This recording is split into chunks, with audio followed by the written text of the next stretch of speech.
Hi, welcome. We are very lucky to be joined by the director of The World to Come, Mona Fastvold, and the producer, composer, Daniel Blumberg, of the remarkable score. And we are going to have a little chat about the film's extraordinary music and how it came together. Mona and Daniel, thank you for joining us. Hello, thanks for having us. I want to start by asking, I know you two go a bit back as kind of friends and collaborators, and Daniel, you've done some work with Mona's partner, Brady Corbet, as well.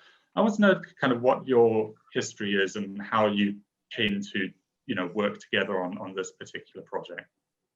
Well, we met on Childhood of a Leader, where we met because Stacey Martin, who's Daniel's partner, acted in the film. So Daniel and I spent a lot of time together in Budapest during that shoot, and then obviously listened to a lot of his music over the years. And then when this film came to me, there's two things that that I knew that I wanted to do right away. One thing was that I knew that I wanted to cast Catherine Watterson in the role, and the other was that I wanted Daniel to make the music.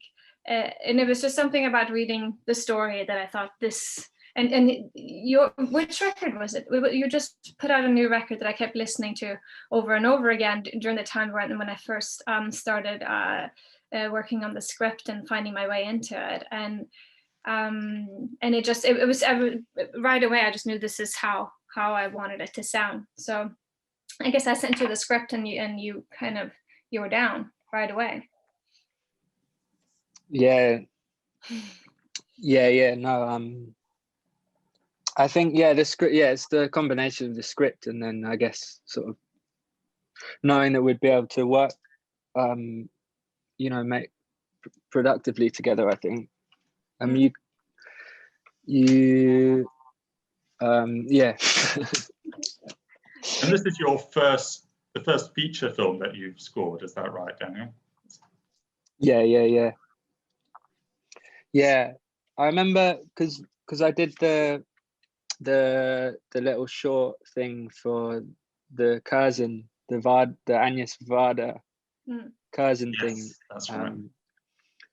And for me, I think that was sort of I think the process. That was just the first time I'd done something for someone else's, like with picture and stuff. And I remember showing that to you, Mona, when we listened to that together, and then started kind of talking about this. Which is a very romantic piece. I thought that piece is very romantic. Agnes Varda. It's sort of because there's a lot of it's Daniel's work. Some may know all of his record and all of his other work as well, which is very bold and avant-garde. Yeah, avant-garde. So I think that but there's also, like, I also wanted this score to have when we talked a lot about that, to have some romance, and for you to swoon to it at time, and for it to pull you in, and then at other times be more dissonant and challenging. So I remember we started talking very early on about clarinet as a instrument. That was exciting. And the different things we could do with that in terms of the wind, and blend that in with the texture of the actual film. So that was one starting point in terms of the score. We started talking about what it would sound like, and playing around with different ideas before the film was cast or the financing was together or anything. So we really had a long time to sort of go back and forth on it. And then we worked really closely together. Also, Daniel came on set and was inspired by the environment and what we were doing there, and it came into the edit and was composing in the edit room with us. So it was very sort of a much more sort of intimate process than I think is common Yeah, I was about to say, because with a lot of films, basically the film is made and edited, the composer comes on board, like plonks the score on top of it, but this feels so much more kind of organically developed and built and woven into the fabric of the film. Did it kind of, being on set and in that environment, Daniel, did you kind of get new ideas as you were going from what you thought of when you read the script? I mean, did the sort of environment play into it? Yeah, like in quite a few ways. Sort of on like a scale of things, like for example, when I was on the set, I heard lots of cowbells, because there was lots of cows walking past. I think they were doing a night scene. So at the time I thought, fuck, there's a lot of cows bleeding into the microphones for a night scene. And then but it sounded so beautiful and made sense, so that was the start of this sort of idea to have cowbells just really continuously throughout the whole film. And also the kind of point where because this point where the score could meet, the music we were making could connect with the diegetic sound, and yeah, that so that was just from being there, but then I think there's other, for me it was important to be there to sort of feel like to the script is one thing, but sort of just feeling the set design and stuff. And I obviously I'd never done a feature film before, but I just sort of imagined that there might be a few experiences from that can connect the music a bit more. I've not really listened to music from film scores very much, or been that interested in them, but I was aware that a lot of the time it is what you were saying. It's like they just slap this, it's like a real kind of, they just get some sort of computer music or whatever and just whack it on the top, because like by the time they're told to, and I'm not interested in that process at all. I think that the things that I love is where everything's sort of moving together, and I mean I'm into film. That's what I love. I love films, and for example, people like Fassbinder, or I don't know, Shadows. Like the films that I really like are ones where you don't really start separating everything. You don't start saying like, oh, that actor was there, and there's the film music, and there's this. And I thought there was an opportunity for me and Mona to work on a level that was a bit more sort of like how I work with my musicians. And yeah, so I've stayed on Mona's sofa, and we've yeah, I felt like we could get to a point where we were sort of making something, and I know she had that with the set designer, and there was a few elements there where it felt like there could be something, like that we could make something. And Mona, was your sort of idea of what you wanted the film to sound like, was that fixed from the start, or did that evolve and change in the process? No, it evolves and changes very much, because I also think visualizing a sound is tricky for me. It is more about, I definitely know what I didn't want it to sound like. I think there's a lot of, we're used to seeing things a particular way, we're used to hearing things a particular way, and I think you know, it's easy to know what I don't want, but I was like, but you're searching and you're looking for the idea of what you do want. So what we really wanted, we were excited about the clarinets, and we at one point got very excited about bringing in more and more of the cowbell. And Stephen Noble ended up doing a whole track of cowbell, improvising throughout the film. And then really, as Daniel said, what was very important to me was that the voiceover and the music, that it played together almost like spoken word, and that both of those things were just embedded into the material of the film and not sort of separated or on top or there to help it or to move it forward, but really kind of, we're talking a lot about creating sort of an ASMR type of experience where it becomes hypnotic, ideally, where you just sort of, it's like this voice that's whispering to you, and these sounds that turn into music and then move into to the organic wind or the sound of the cowbells in the as part of our film, and then as part of the score, and sort of like, where can you find those meeting points, which was really, that was something we thought was really fun to play with a lot. And Daniel graciously would send me also hours of improvisations that they had done to scenes or parts of the film that I would listen to as I would walk to the edit, and then find a piece and then play around with my editor, David Yangshaw. We would play around and feel like, okay, we have this piece and we think there's something to this here, or this like 2-hour incredible improvisation.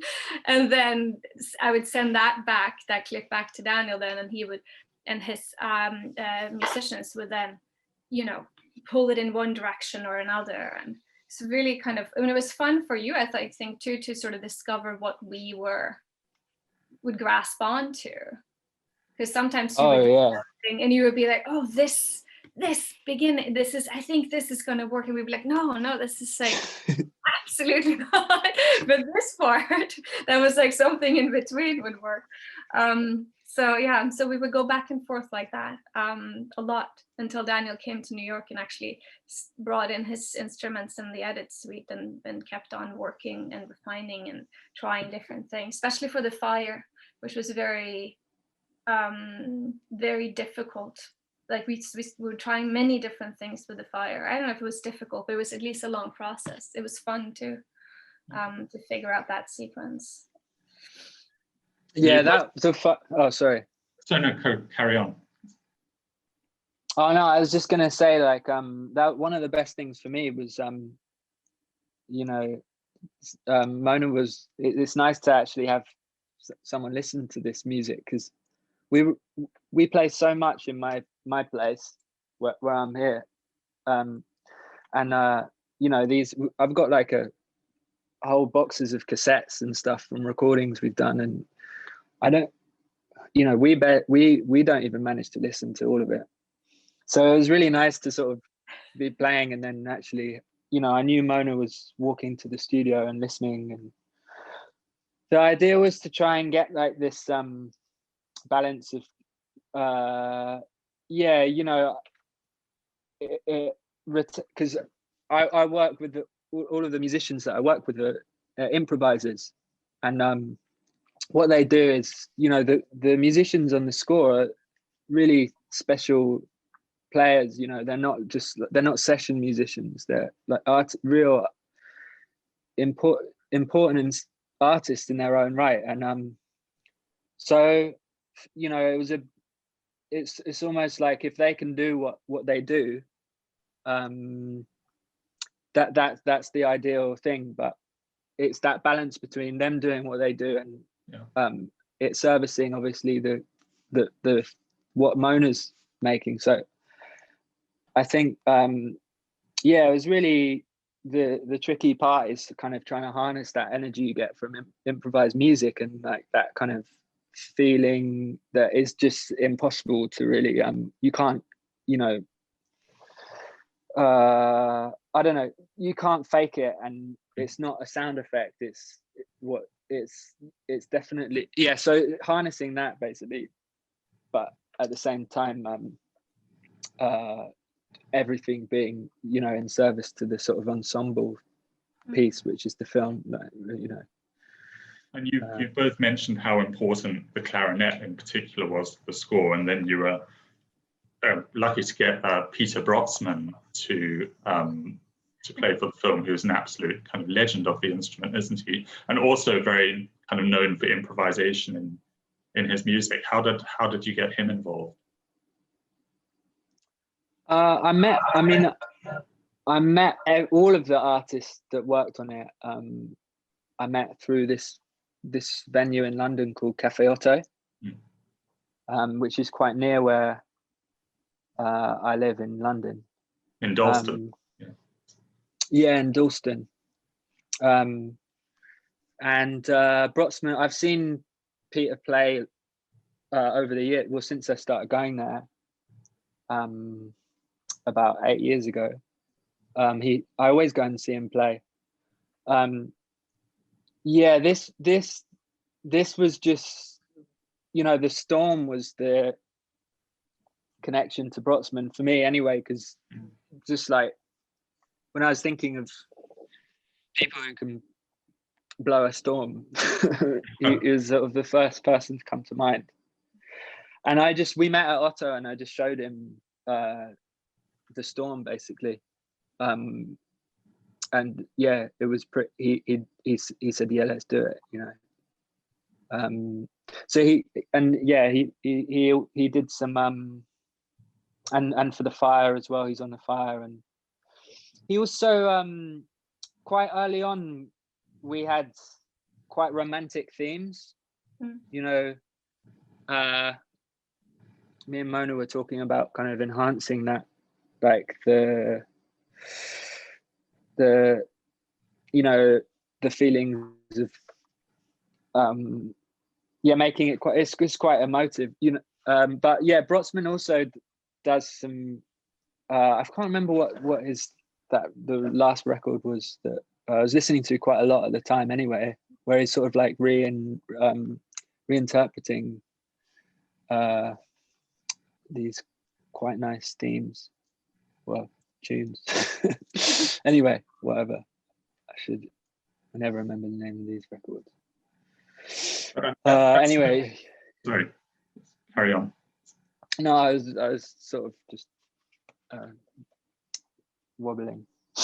But you went to Germany to record with him, right? You had to track him down to do the storm. Yeah, mate. For him, I recorded him in his hometown in Wuppertal. Yeah, it's a really nice trip before COVID. It's the last trip. Yeah.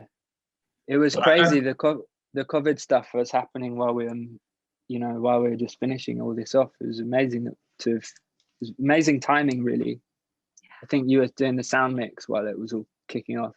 Yeah, during lockdown, I went right before they locked down New York. I went out to do the mix with my sound designer out in Long Island, and then we just stayed on and continued, like, just quarantined together and kept on working on it. So it was the longest and slowest mix I've ever experienced, which was kind of amazing. Leslie and I, we had, you know, he just gave me all this extra time because we were nothing else to do.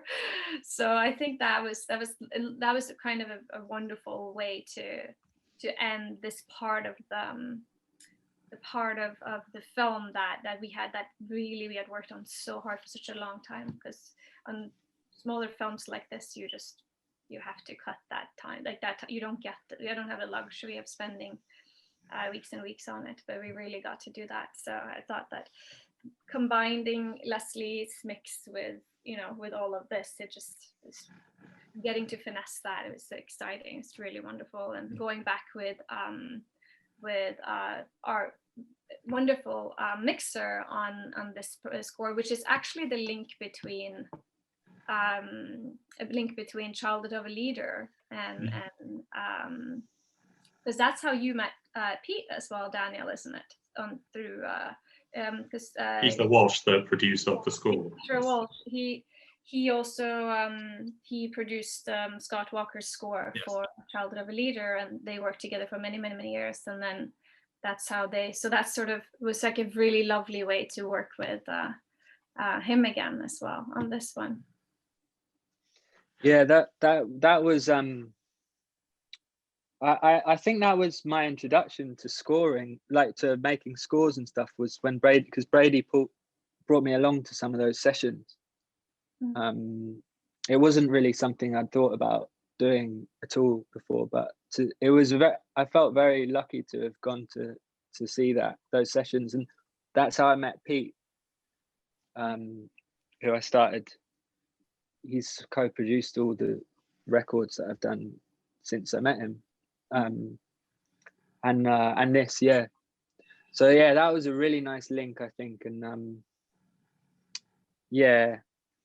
you can sort of see the connection from those Scott Walker scores to yours in the way they kind of mix classical elements with very kind of dissonant modern sort of atonal ones. Was that always the sort of intention, that contrast?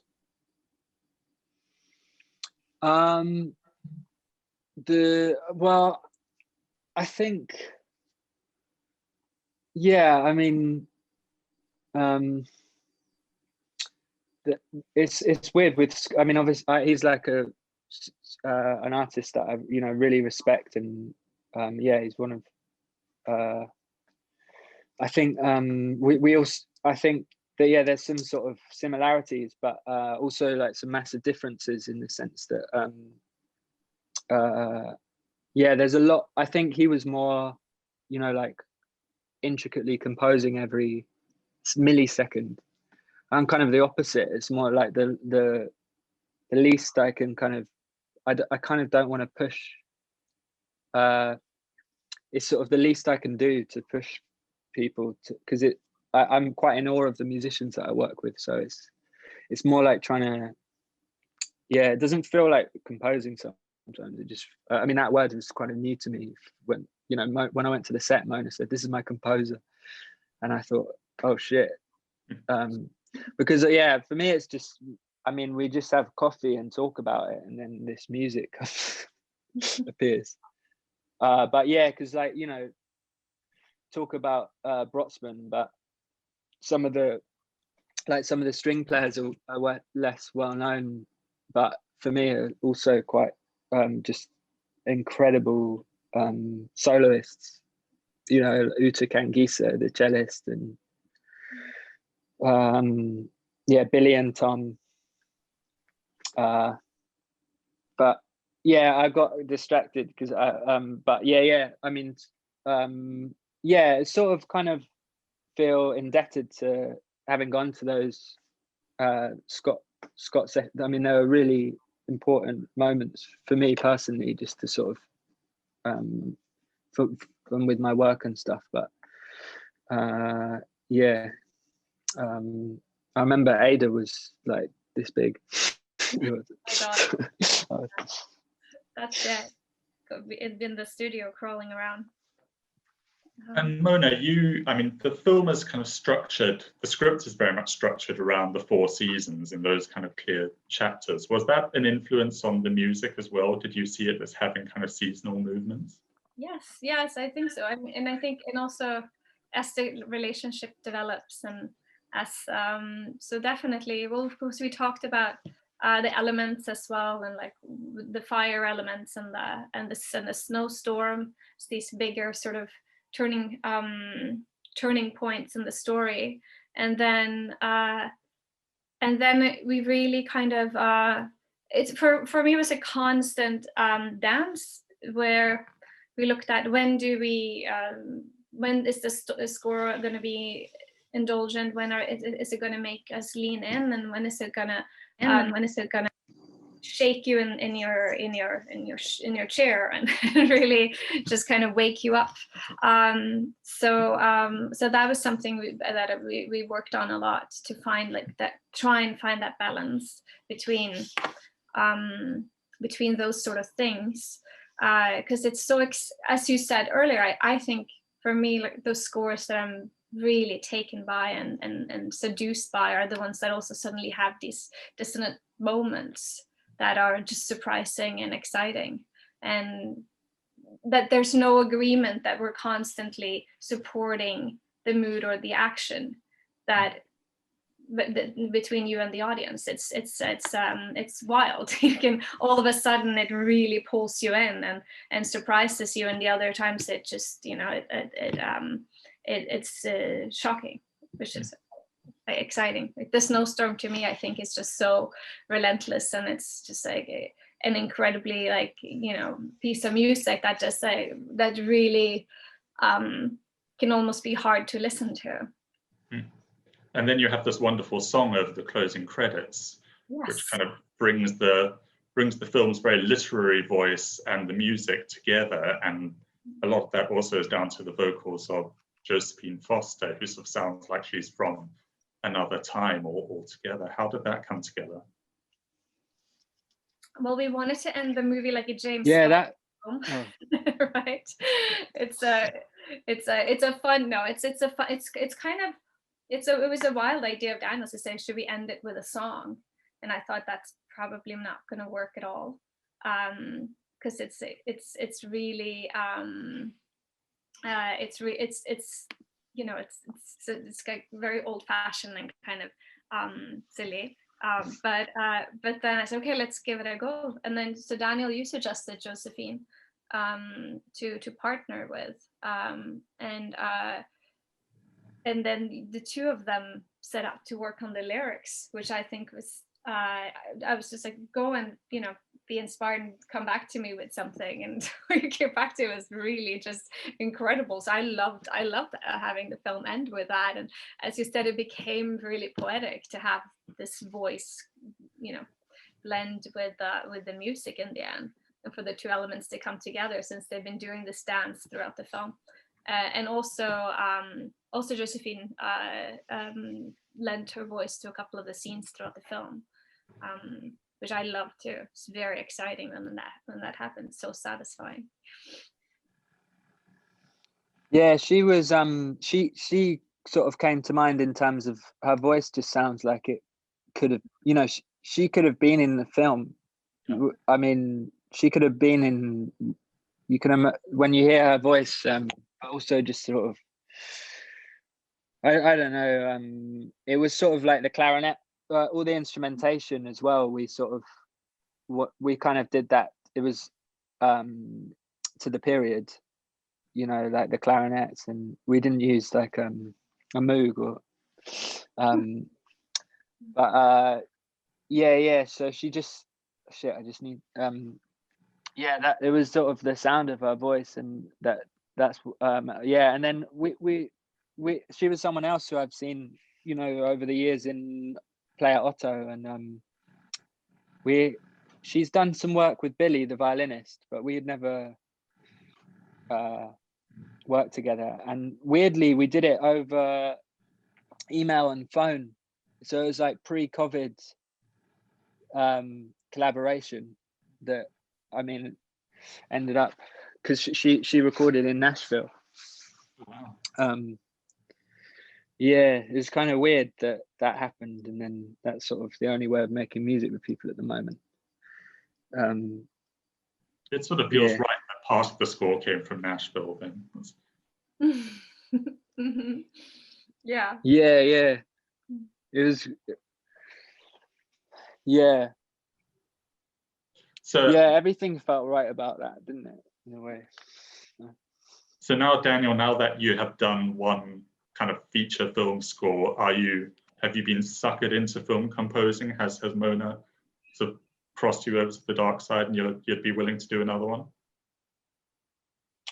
Oh yeah, I think the process was really good, and there was a lot of things that I loved about it, and I think that Mona was happy, and so yeah, I think, you know, for me it's definitely you know, it was a really, I'm really happy with what we made. And so yeah, I just think obviously it's you can come at it in different ways, and I think this was sort of the way that I like to do anything really, where it's I don't know. I mean, yeah, I want to do more with Mona. Well, I hope it's the first of many collaborations for you two. Definitely. I mean, I can't imagine working any other way. It would be so difficult. I've had the luxury of having things just tailored and develop and actually help us find certain edits as well. So, because when you constantly have good music to cut to, and it's easier sometimes to find your way through a difficult sequence. Well, thank you both so much for joining us. It's such an unusual and special score, and it's been so good to hear more about the kind of the thinking and the process behind it. So thank you very much.